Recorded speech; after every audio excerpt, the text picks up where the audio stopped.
The year is 2020. We were stuck inside all year and had a lot more time on our hands.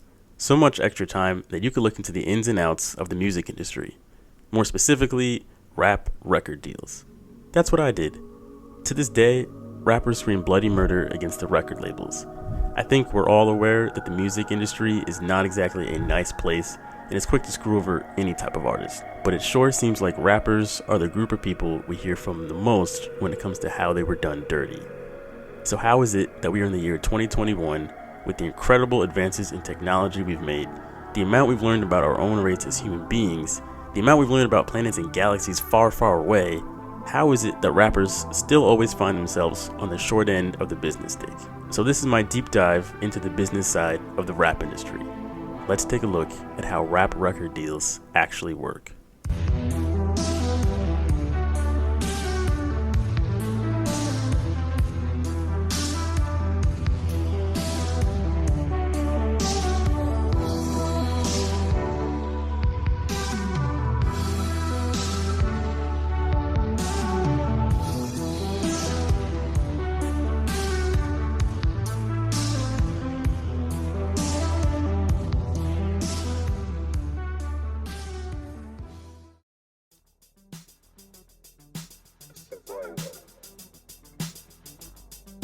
Let's pretend you're a new independent rapper. You've been making a bunch of music, posting it to every platform on the planet.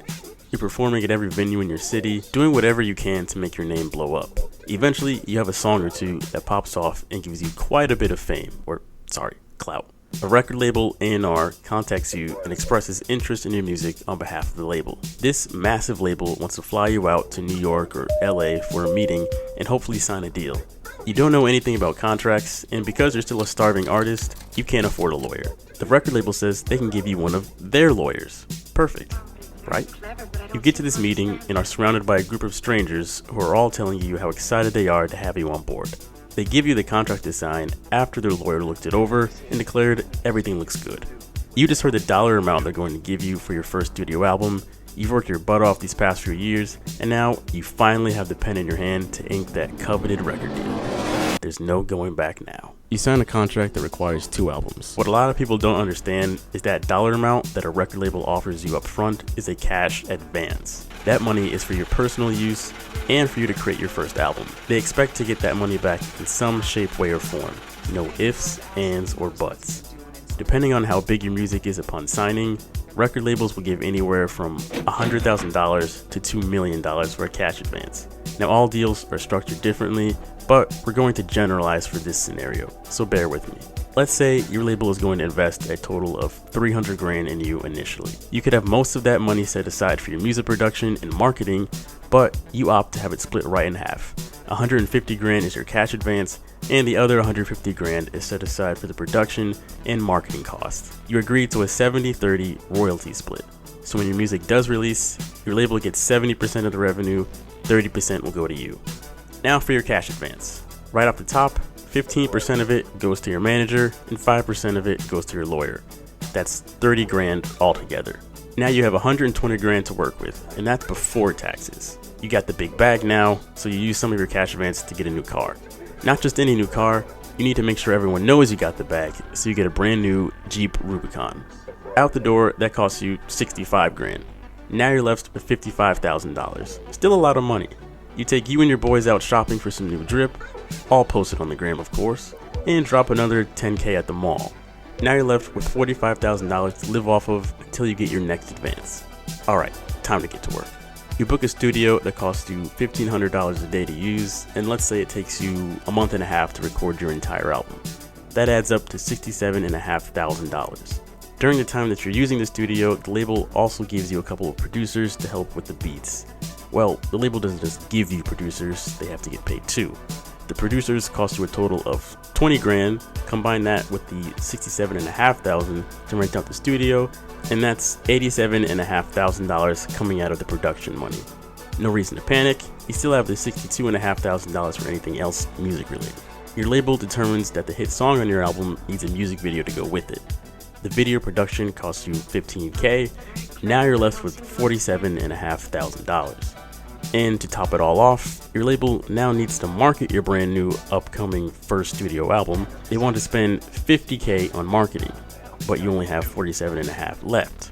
That's alright, you'll just be in the hole for the difference. Well, actually, a lot more than just that, because you're already in the hole for the original $300,000 they gave you in total. So within just a matter of months, you owe your record label $302,500. Let's hope this album pops off. The album drops, and within the first few months of its release, it gains roughly 250 million streams collectively, which would come out to roughly $1 million worth of revenue. Again, we're generalizing here. That means your label gets 700 grand and you get 300 grand because of your royalty split. So great, the label made their advance back, and now you have $300,000 back in your pocket, right? No. To pay back your advance, the money has to come from your cut. That $700,000 the label made has nothing to do with your advance. So the entire $300K you just made goes directly to paying the $302,500 balance you owe them. Now after forking over all of that money, you're still in the hole $2.5 grand, and it's time for you to start working on your next album. And thus, the cycle continues. They'd probably give you a larger advance this time around since they already recouped and profited off of your first album, and now you've got a lot of buzz around your name. But you can see how a hot new rapper could easily spend a lot of their career in debt when they're banking on doing huge stream numbers and presumably not living the most modest lifestyle. But that's just music royalties.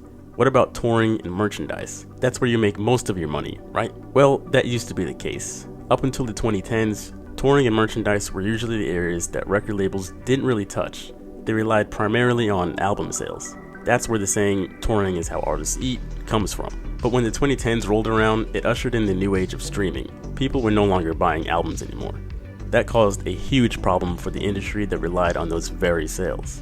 Once Spotify became available in North America and Apple Music started, streaming took off. It wasn't just enough for the record companies to hook onto the streaming services though. The money wasn't the same as it was compared to album sales.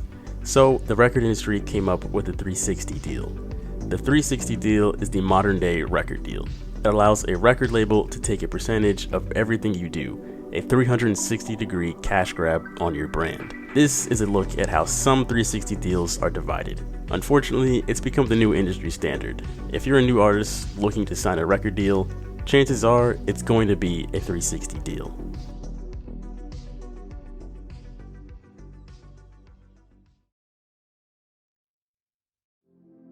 The music industry, like most other industries, has a corporate chain of command. From the top down, everyone's boss has a boss. The bottom of that chain of command, the artist. Just like the bottom of the restaurant industry are waiters and cooks. Sure, they're the ones who are actually doing the quote-unquote dirty work. You see and interact with them when you go into a restaurant, but they're also the ones who make the least amount of money, and the higher-ups really don't care about them. At the end of the day, there are three major record companies: Universal Music Group, Warner Music Group, and Sony Music. Unless it's an independent label, all record labels fall under one of these three companies.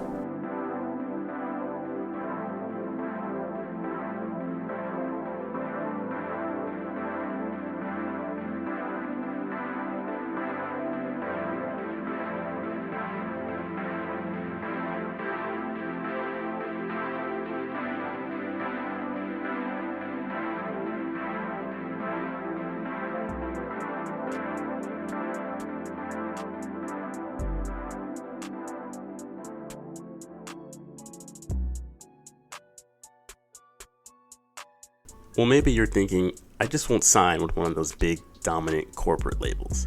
I'll wait until Rick Ross's MMG calls me, or J. Cole's Dreamville, or Drake's OVO. A lot of people are under the impression that those rapper-owned labels, those are the dream labels you'd want to be a part of. Those are called imprint labels. An imprint label is popularly an artist-owned label. They're really just another division of the larger record label they're owned by. AKA, they all have parent companies. The imprint label usually just handles the creative process for an artist, like helping with the music production.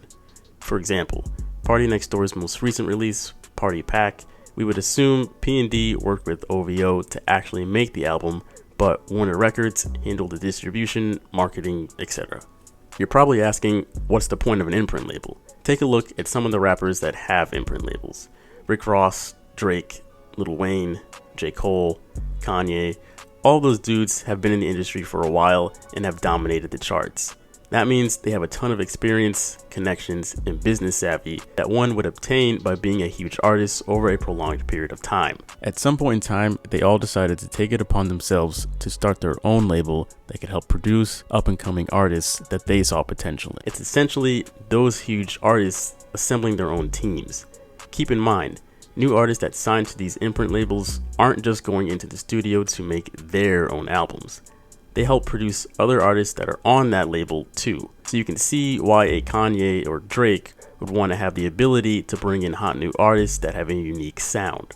They can help bring that new sound to their own new album and possibly everybody else on the label. So a superstar rapper would go to their record label and pitch them the idea of running their own imprint label.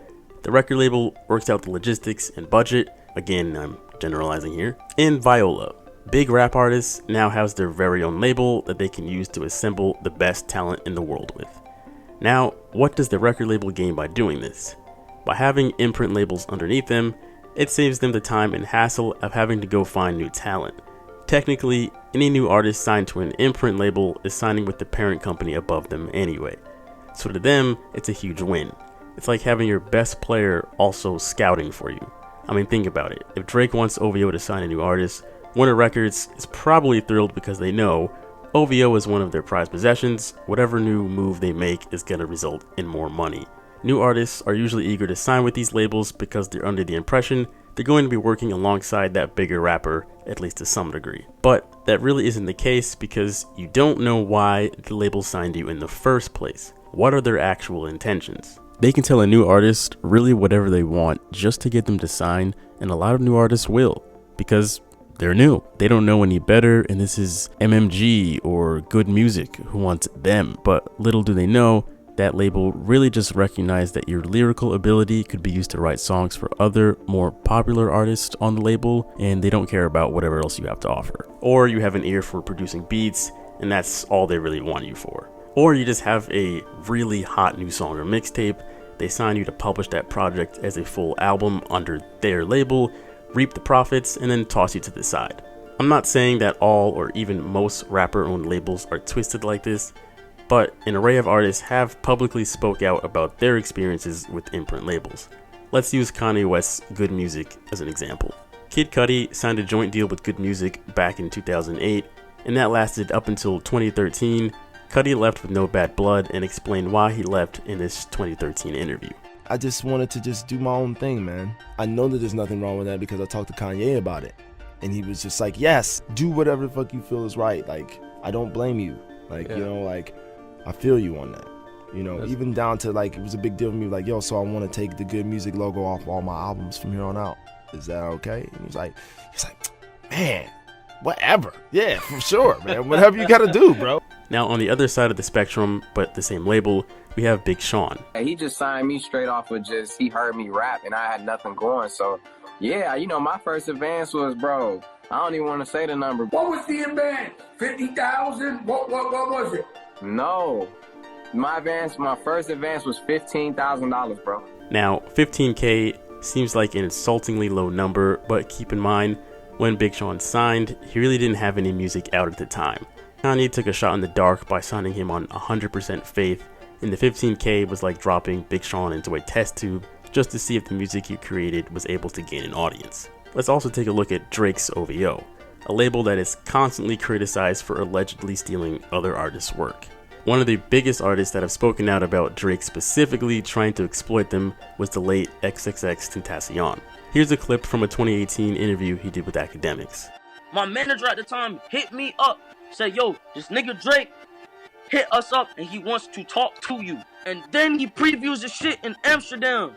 And I was like, damn, reality started to spin. I felt fucked, bro. Now I know that doesn't directly involve OVO because that was between X and Drake, but on the other side of the spectrum, here's OVO's Baka Not Nice on the No Jumper podcast in 2019, speaking on the matter of Drake stealing his own artist's best work for his own use. You end up signing with OVO, you end up giving your best shit to Drake. Do you think that there's any truth to that? I make a hit song, and he knows it's a hit song for me. he's not gonna come and be like, yo, I need that song. He's not gonna do. This is part of what makes up a lot of the drama between rappers and labels. And it's really unfortunate because some of the artists that own those labels speak out about how twisted the record label industry is, but then they sign new artists and screw them over with bad deals anyway, delaying their album releases or just tossing them to the side by not making their music a priority for long periods of time.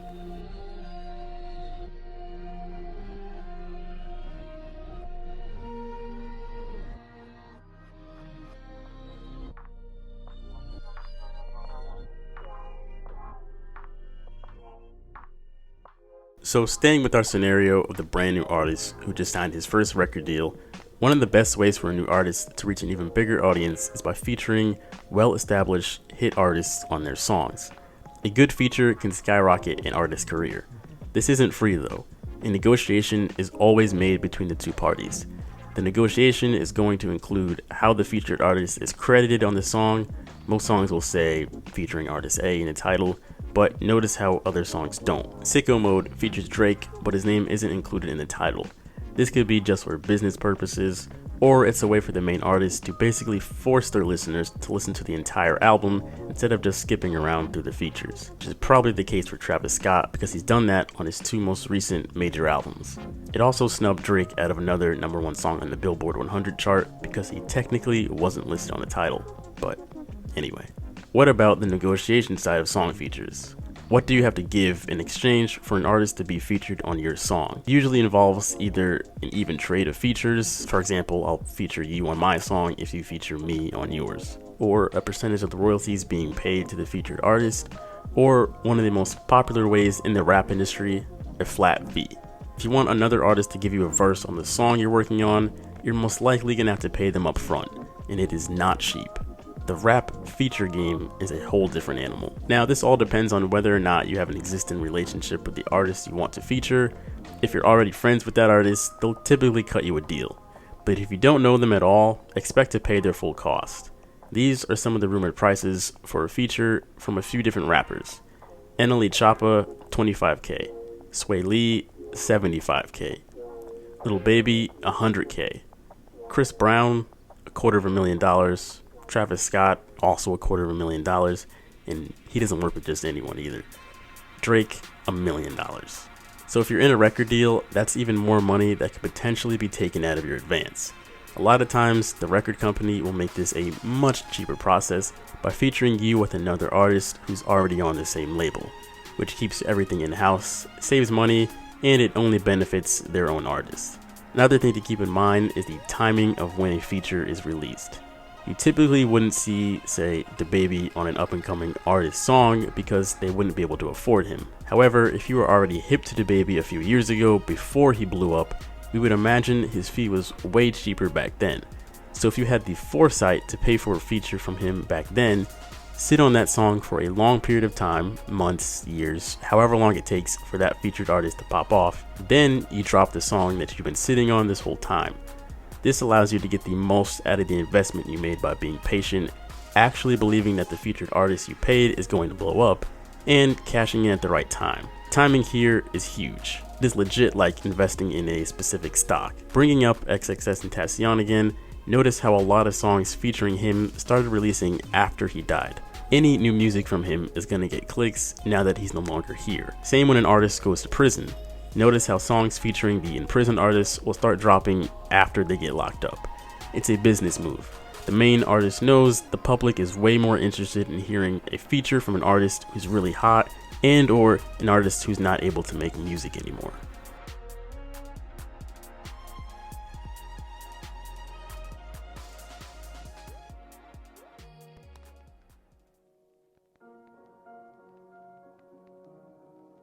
So let's take a look at a few rappers that have bad record deals and or have had major issues with their label.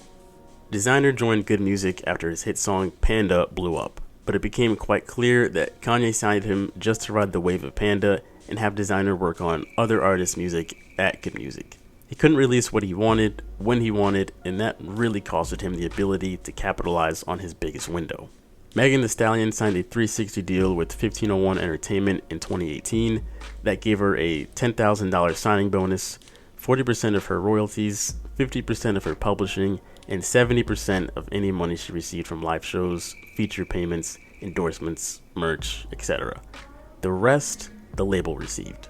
A little over a year later, her music exploded when she took summer 2019 over. She tried to renegotiate her contract, which triggered 1501 to block her from releasing new music for a short period of time. Lil Yachty famously didn't know the terms of his contracts, but we knew that he was signed very early in his music career. But later on, after he popped off and started having hit songs, he wasn't allowed to renegotiate his contract at all. Uzi's situation is a bit different. He accuses his label of not allowing him to release music when he wanted to, but at the same time, Generation Now did support him all the way through and helped take his music to massive heights. So, you be the judge.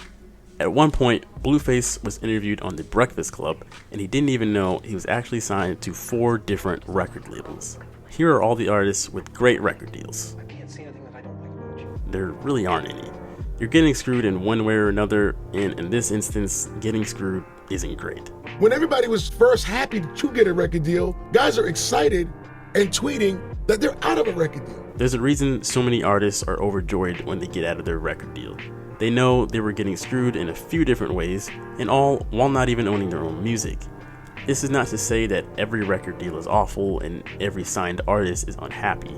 There are plenty of artists who will speak highly about their label and are perfectly content with their individual deal.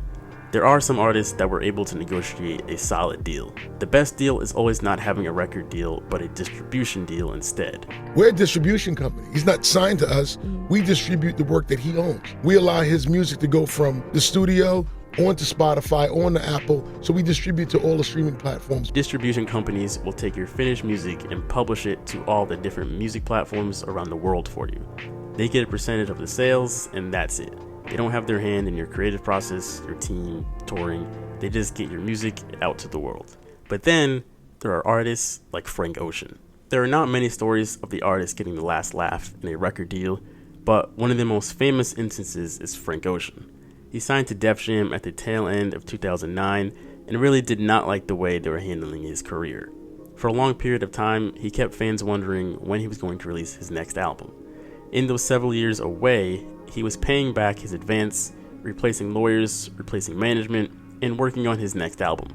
Eventually, he released his Endless album, and since his $2 million advance was paid off, he had fulfilled his contract with Def Jam and was a free man. Very next day, he dropped his Blonde album, his first major studio album as an independent artist. This masterpiece went on to be a major hit and left Def Jam standing around with a video of Frank Ocean building stairs. Frank Ocean pulled off one of the biggest checkmates as an artist in the history of the music industry. So how would a rapper who signed to a label be able to succeed in 2021? I mean, if you do take a 360 deal early on in your music career and you're now perpetually digging your way out of this hole, what would a rapper have to do in order to actually get out of that hole? Well, let's pick up our scenario from earlier. It's time for him to work on his second and hopefully final album in the deal. It's been a year since they received their first advance, and they need the money from the next one to continue covering living expenses. But at the same time, he wants to play this advance much smarter than the previous one, so that this is definitely his last album before he can go independent. This time, they set the total advance at $600,000, with $400 going to production and marketing, and the remaining $200,000 is yours. 20% comes right off the top for your manager and lawyer, which leaves you with $160,000. You do not buy a second car, you do not move into a bigger apartment, and instead of a $10,000 shopping spree, you spend $10,000 on a 1-week vacation. With $150,000 left, you set $50,000 aside to live off of, close to what you did last year, and the other $100,000 you don't even touch because you're going to save it as sort of an insurance policy in the event this next album doesn't do too well. You really take your time with this album and spend 3 months in the studio, which totals to $170,000 for the space and the producers combined. You exchange a feature with another artist on your label for free, and then pay $75,000 for a feature from a hot, established rapper. You ensure that a good chunk of change goes towards marketing, so $100,000 goes there, and the final $50,000 goes into producing a few music videos. All this time, you're active on social media, doing live streams on a regular basis to interact with your fans, teasing new music, doing everything you can to make sure no one forgets about you. You have to make sure there's anticipation for this next album. A little over a year since your debut album was released, your sophomore album drops, and you cross your fingers. Within the first few months, it racks up 400 million collective streams, which adds up to $2 million in revenue. 1.4 million gets paid out to your label, and your 600,000 will cover your entire advance. Now you've fulfilled your contract and are an independent artist. You've got 100K in the bank to live off of, and also fund your first independent album. So that's all it takes. Putting a bunch of time and money into the production, staying in front of your fans all year long, and praying that your music gets an incredible amount of streams. Simple enough, right?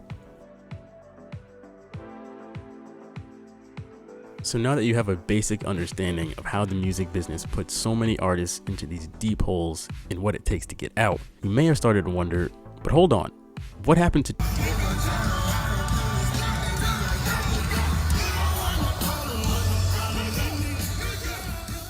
This is from 4 years ago.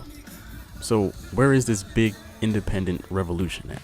Well, it's happening right before our very eyes, but it's a very, very slow process. A lot of the current established artists would need to work their way out of their record deals in order to be independent. But that takes years, a lot of patience, and a ton of work. Doing hundreds of millions of streams like in the scenario we created is definitely not the norm for most artists. For an artist, getting out of their record deal and going independent is a distant pipe dream. It's like you or I working towards the American dream. It's not exactly impossible, but good luck with that. But what about new artists who started to get onto the scene since Chance tried to usher in this independent revolution? Well, let's take a look at the most popular rap songs of 2017, which was when that video of Chance was recorded, and see which songs on this list were made by independent artists and which were made by signed artists. Out of Billboard's hottest 10 rap songs of 2017, 0 were made by independent artists. Fast forward 3 years, out of Billboard's hottest 10 rap songs of 2020, 0 were made by independent artists. I know I said this is a slow process, but should it be this slow? I mean, come on, it's 2021. Well, there are quite a few independent rappers who are doing great, but haven't quite hit mainstream rap, club banger, household name level.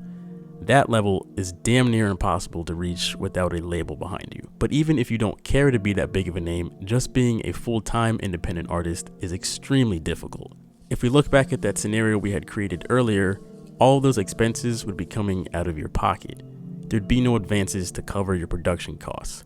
Now you would of course cut out the fancy car and the shopping spree, but the rest of the music production is still left for you to come up with the money for, on top of your living expenses. This is why it's extremely hard to make it as a brand new artist, and yes, in some ways it has gotten easier. Because of social media, a lot of new artists don't have a need for PR. It's also easier than ever to make your own music video or work with an individual videographer rather than an entire production company.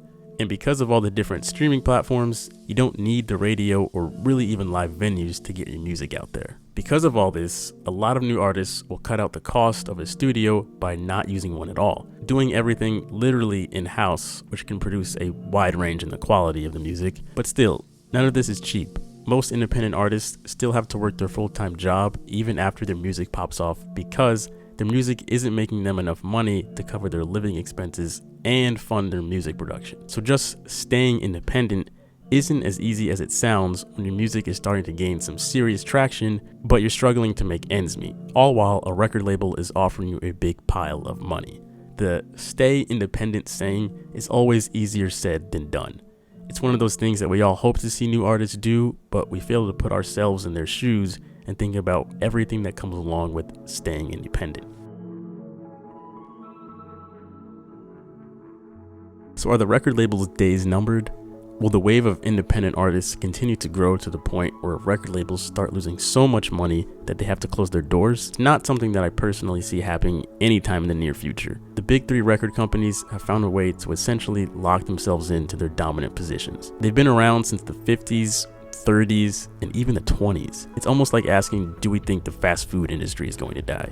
I mean, do we honestly see McDonald's going anywhere? The number of independent artists will continue to steadily rise, don't get me wrong. But will we see independent artists break into that upper stratosphere where they're a household name, headlining arenas, the face of Fortune 500 companies? Not anytime even close to soon. that area is still the playing field of corporate giants. The record company's best ability throughout all these decades is arguably the ability to pick and choose which artists they want to market. An artist's marketability is massive, and record labels are very calculated when it comes to picking who they're going to get behind and push to the front of the line. No matter how big Chance the Rapper got, even winning a Grammy, we saw how fast and easy it is to fall off when you don't have the backing of a major company. That's not to say that him being signed to a label would completely take care of the issues he's run into, but I guarantee you this, if he was signed to a label, they would have made sure that he stayed on top of the world to this very day. But that wasn't the case, and Chance has still been the only independent rapper to hit the heights that he did.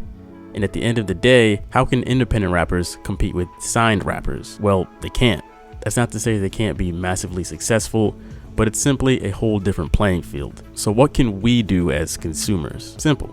Support independent artists. They're businesses too, folks. And what's the best way to support independent businesses?